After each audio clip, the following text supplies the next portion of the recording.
동해 추암해변 앞바다에서 실종된 30대 남성이 인근 발전소 취수시설에서 숨진 채 발견됐습니다. 해경은 정확한 사망 경위를 조사하고 있습니다. 정부가 다음 달부터 백신 패스 도입을 검토하고 있습니다. 도내 시군들도 운영 대책을 준비하고 있는데 세심한 논의가 필요하다는 지적입니다. 2024 동계 청소년 올림픽 대회 조직위원회 사무소가 강릉과 평창에 분산 설치됩니다. 개폐회식 장소는 IOC와 협의를 거쳐 내년 하반기쯤 결정될 것으로 보입니다. 삼척시가 원전 건설 해제 부지에 관광 휴양 복합단지를 조성할 예정입니다.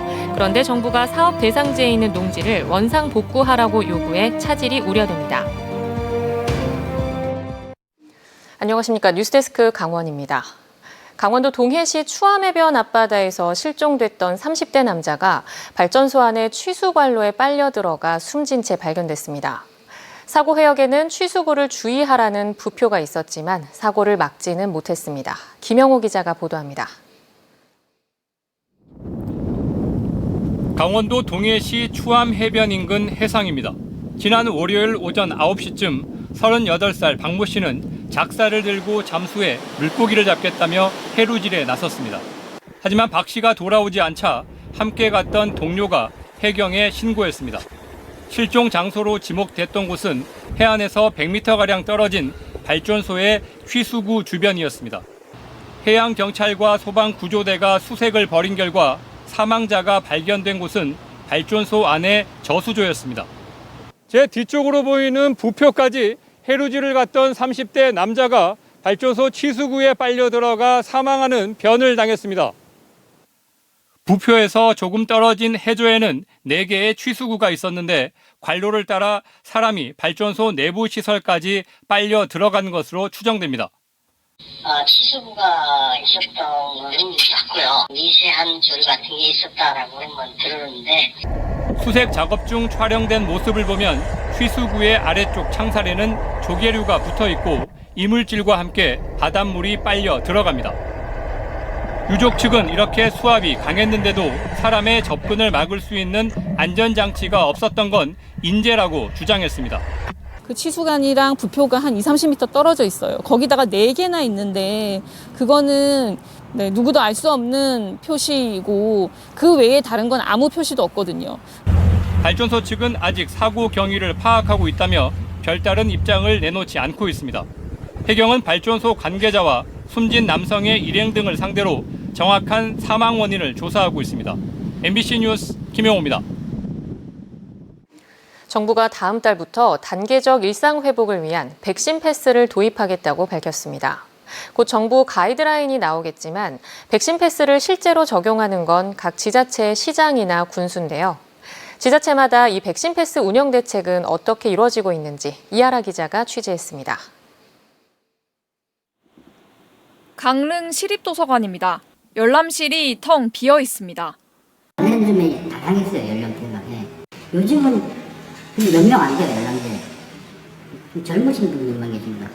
강릉시는 지난주부터 백신을 다 맞은 사람들만 도서관이나 경로당을 이용할 수 있는 일종의 백신 패스를 도입했는데 백신 접종 압박이라는 시민들의 비난이 쏟아지자 다시 조율에 들어갔습니다. 지금 상황으로 가면 다음 주 화요일부터는 기존에 이제 도서관은 운영하던 방식대로 정상으로 운영을 할 수 있을 것 같고요. 현재 정부는 접종 기회가 없었던 소아와 청소년 등은 예외로 하는 쪽으로 백신 패스 도입을 검토하고 있습니다.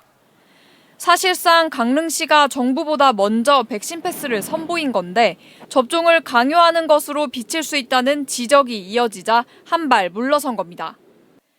도내에서는 강릉시가 접종 완료자만 도서관과 경로당을 이용할 수 있도록 제한을 뒀고 경로당에 대해서는 정선군도 2차 접종자만, 태백시는 최소 1차 접종을 마친 시민만 이용할 수 있도록 했습니다.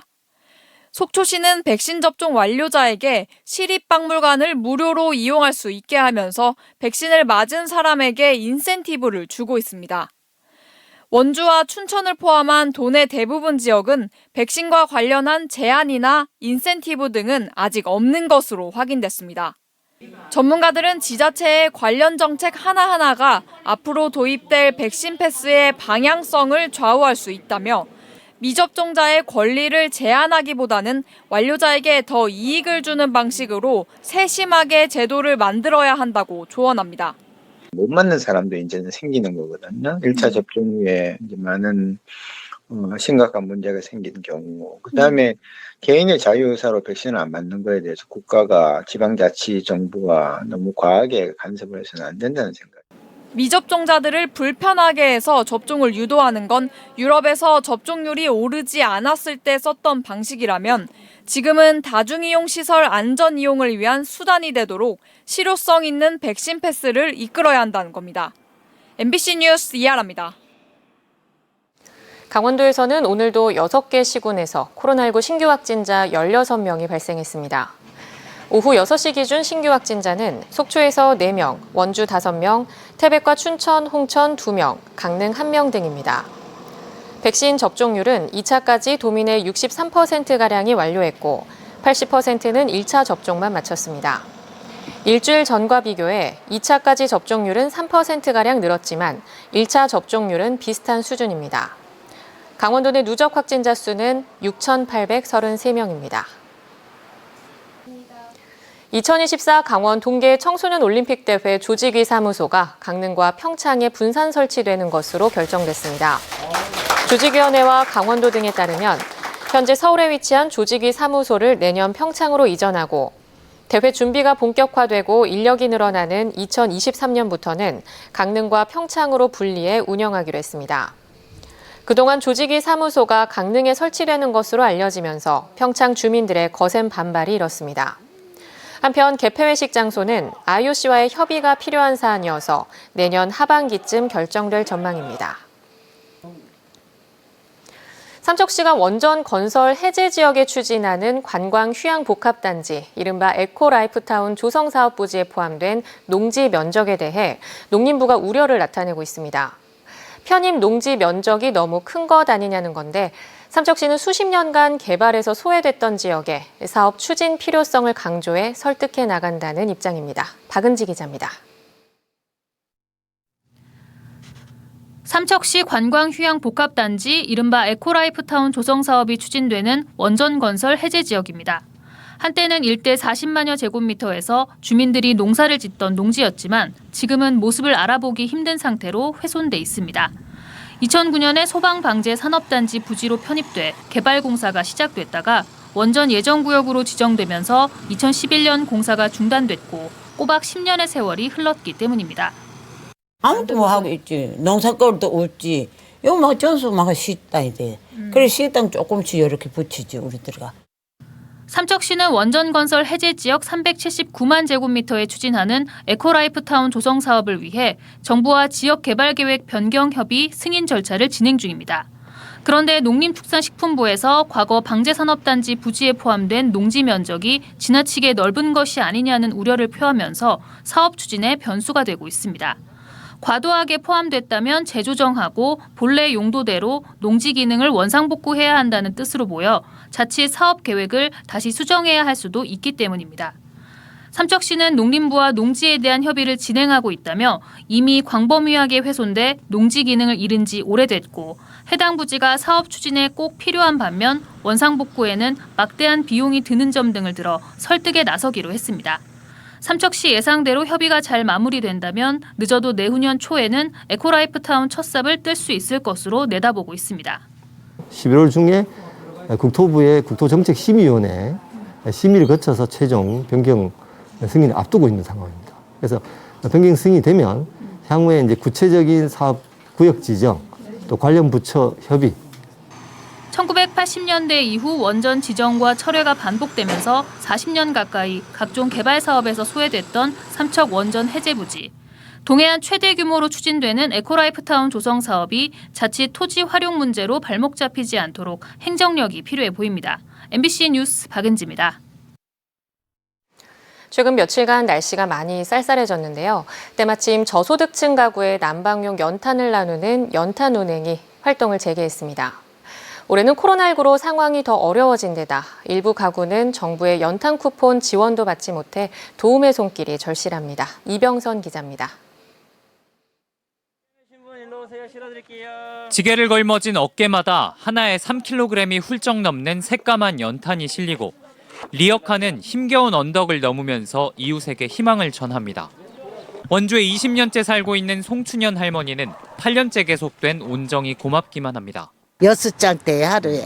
그래서 못 가져도 800장 있어야 살아요. 그 700장을 살려봐야 저 같은 사람은 큰 돈이지. 또 다른 집에는 인간띠가 연결돼 손에서 손으로 연탄을 전달합니다.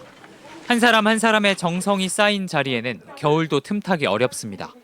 해마다 겨울이면 에너지 빈곤층의 난방을 책임져온 연탄은행이 오늘 재개식을 시작으로 연탄 나눔 활동에 들어갔습니다. 내년 3월까지 원주 지역 내 1,062개 가구에 연탄 30만 장을 전달할 계획인데 상황은 녹록치 않습니다. 지난해에도 연탄 기증과 봉사자 모두 10% 이상 줄었는데 올해는 작년의 절반 수준으로 줄었습니다. 현재 한 7만 장 정도 후원이 돼가고 있는데 전년에 비하면 50% 정도 감소가 됐고 후원자 같은 경우에도 한 55% 이상 감소된 상태이기 때문에 원주 연탄 사용 가구의 90%는 기초생활수급자 또는 차상위 수준의 저소득층이라 연탄을 쓰는 게 필수적입니다. 하지만 원주시에서 연탄 쿠폰을 받는 건 연탄 보일러를 쓰는 600가구뿐이고 난로로 난방을 하는 450가구는 기름 보일러가 있다는 이유로 연탄 쿠폰을 받지 못하고 있습니다. 고지대에 살면 배달료를 추가로 지불해야 하는데 연탄 공장 숫자도 전국적으로 급격하게 감소하는 추세다 보니 앞으로도 연탄을 쓰는 저소득층의 부담은 점점 늘 수밖에 없습니다. 밥상공동체의 연탄은행은 복지사각지대에 놓여있는 이들에게 연탄 한 장이 절실하다며 기부에 적극 동참해달라고 강조했습니다. MBC 뉴스 이병선입니다.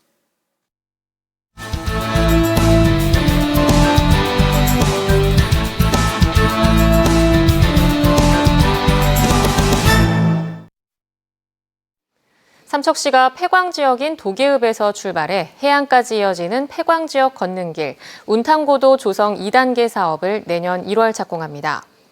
삼척시는 강원 남부 4개 시군을 하나로 잇는 운탕고도 1330 조성 사업 삼척 구간 67km에 대한 걷는 길 조성 사업 기본 실시 설계 용역에 착수해 내년 1월에 착공하고 6월까지 조성을 완료하기로 했습니다.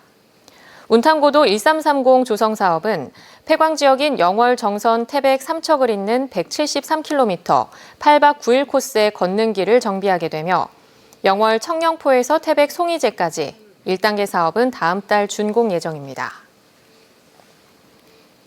진폐 재해자들로 구성된 광산 진폐권익연대가 근로복지공단 진폐심사회의에 대해 진폐병원 소견을 적극 수용할 것을 촉구했습니다.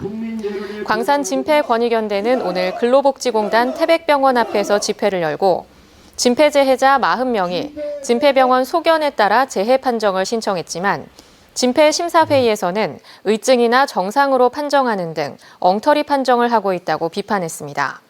또 같은 근로복지공단 조직인 진폐병원과 진폐심사회의가 다른 결론을 내는 것은 문제라고 지적했습니다. 해양수산부가 올여름 코로나19 상황에서 안전한 휴양 공간을 제공한 우수해수욕장 3곳을 선정한 가운데 도내에서는 속초해수욕장이 포함됐습니다. 속초해수욕장은 1.2km에 걸쳐 방역 울타리를 설치하고 입장객 출입관리 강화, 파라솔 설치 구간 구획제 운영 등 방역에 힘쓴 점이 좋은 평가를 받았습니다. 해양수산부는 방역과 안전, 이용객 만족도 분야 등을 종합평가해 속초해수욕장과 전북 변산해수욕장, 충남 대천해수욕장 등 3곳을 코로나19 시기에 빛난 우수해수욕장으로 선정했습니다. 발전회사들이 주변 지역 인재 채용에 소극적이란 지적이 나왔습니다. 이철규 국회의원실이 도내 5개 발전소에서 제출받은 발전소 주변 지역 인재 채용 현황을 분석한 결과 최근 3년 동안 발전회사가 새로 채용한 인원 가운데 지역 인재는 전체의 3.9%인 90명에 불과했습니다. 발전소별로는 동서발전이 8%로 가장 높았고 남동발전 5.7%, 중부발전 5.5% 등의 순이었습니다. 발전회사 본사가 있는 지역에서는 혁신도시 조성 특별법의 법적 의무 채용으로 450여 명을 채용해 발전소 주변 지역보다 5배 많았습니다. 동해 북한 수역에서 이루어지는 중국 어선의 불법 조업 행위 단속 등의 내용이 담긴 한중어업 공동위원회 국장급 준비회담이 개최됩니다. 내일부터 사흘간 영상회의 방식으로 열리는 이번 회담에서 양국은 한중 배타적 경제 수역 입어 규모와 동해 북한 수역의 중국 어선 불법 조업 정보 공유, 단속 방안 등을 중점 논의할 계획입니다. 북한의 조업권 거래를 금지하는 유엔 결의안이 2017년 통과되면서 중국 어선이 동해 북한 수역으로 들어가 조업하는 행위는 불법입니다. 코로나19 확산 상황을 감안해 수능시험 일주일 전부터 고3 학생들의 수업이 원격 수업으로 전환될 예정입니다. 강원도 교육청은 다음 달 18일 수능시험을 앞두고 고3 수험생들의 코로나19 확산 방지를 위해 시험 일주일 전부터 원격 수업으로 전환하고 시험일 전후 시험장 학교 특별 방역을 실시하기로 했습니다. 또 확진자는 지정된 병원에서 응시하고 격리자는 각 지구별 별도 시험장, 증상자는 각 시험장 내 별도 시험실에서 응시하도록 할 방침입니다. 삼척시가 오는 22일부터 24일까지 온라인 삼척 평생학습 박람회를 엽니다. 위드 코로나 시대 평생학습의 변화를 꿈꾸다라는 부제로 열리는 이번 박람회는 나태주 시인 등 사회 저명인사 특강과 슬기로운 집콕 생활, 체험 프로그램, 평생학습 동아리 공연 등이 마련됩니다. 대면 강연 참여를 원하는 시민은 오는 18일까지 홈페이지를 통해 신청하면 되고 코로나19 방역을 위해 선착순 40명까지 참여할 수 있습니다. 강릉시가 이달 말까지 관내 공원과 산책로 등에서 미등록 반려동물에 대한 집중 단속을 실시합니다. 강릉시는 2개월 이상의 반려견과 마당개 등의 반려동물에 대해 동물 등록을 하지 않거나 변경사항을 신고하지 않은 경우 50에서 100만 원의 과태료를 부과한다고 밝혔습니다. 반려동물 등록 신청은 동물병원과 동물 판매소에서 가능하며 소유 변경과 사망 등의 정보 변경 신고는 읍면동 주민센터에서 가능합니다.